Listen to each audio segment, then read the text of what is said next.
fish? Saan fish? Saan yung fish? Ayun! Bili tayo, bili. Anong gusto ng fish ng baby? Anong pangalan ng fish mo? Paano yung fish?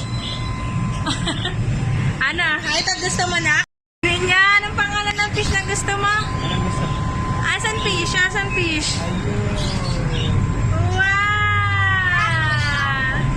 Anong pangalan na paano yung fish? Wow, may bago ng ganun si alagaan ninyo.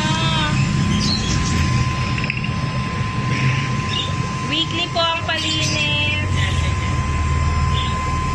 Tapos, tatlo po. 2 beses lang pwedeng pakain ninyo ha. 2 lang, 2 lang. Maliliit na. Ito pong saksakan po, everyday.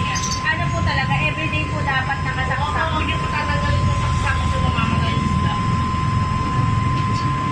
2 days.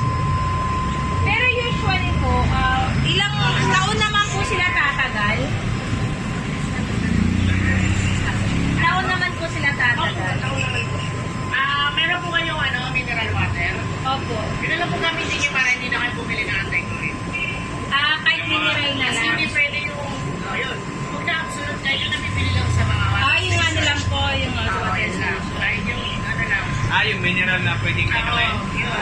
Kasi yun, wala na yung oxygen. Hindi pwede po kayo gamit ng direkta na wasa ha. Pwede po kayo gumamit ng pero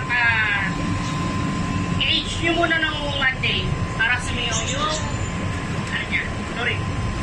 Yung tubig po hanggang saan po pala? Oo, sige. Yung tubig po hanggang saan?